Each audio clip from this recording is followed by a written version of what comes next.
we are going to make a pinwheel for our phenomena. I'm gonna be showing you the steps to make one as well if you want to make one. So I have to begin with a squared shape paper. And then I have to fold it to get a line in the middle and fold it again on the other side to get the other line. When I have my lines marked, I am going to make some cuts. And I am going to cut all the way to about 1/3 of each line.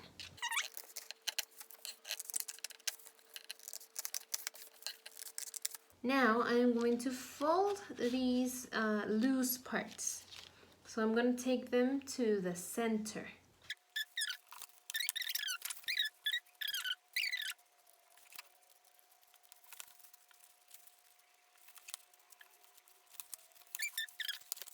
There we go.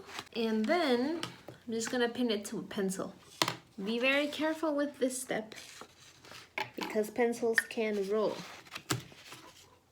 Okay, I broke my pencil.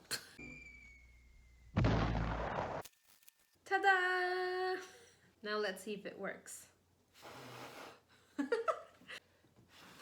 Hey. Yay! All of us are familiar with the movement of the wind. We can see it in the leaves of the trees. We can see it when we blow on the pinwheel. We can see it when it's moving those enormous, gigantic aeolic generators.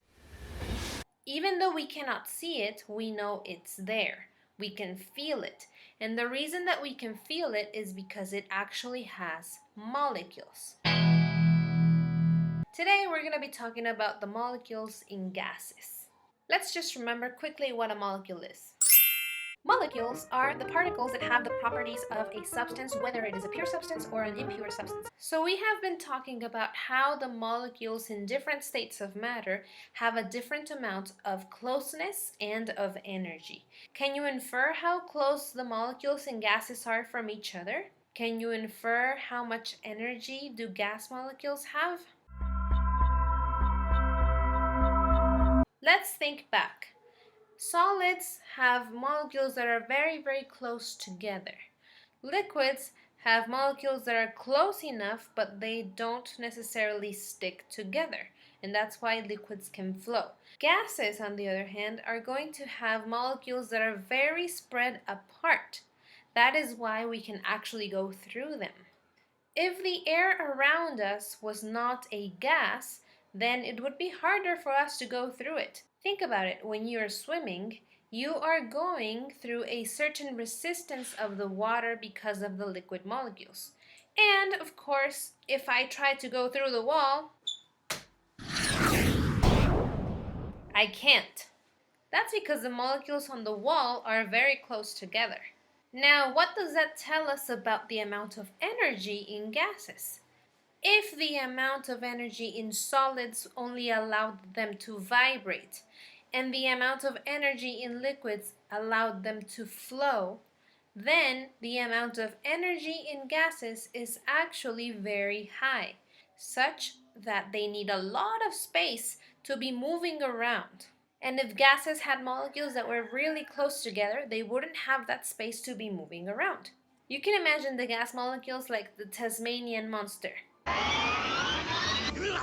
He has so much energy that he has to move all over the place. If the gas molecules were really close together, that means that all of the Tasmanian monsters would be crashing into each other all the time because of the amount of energy that they have and the amount of space that they need to move all of that energy. You will see it inside this bag.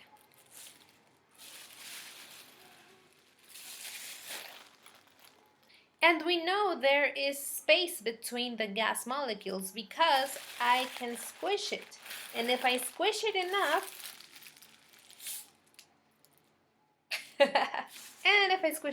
it will pop.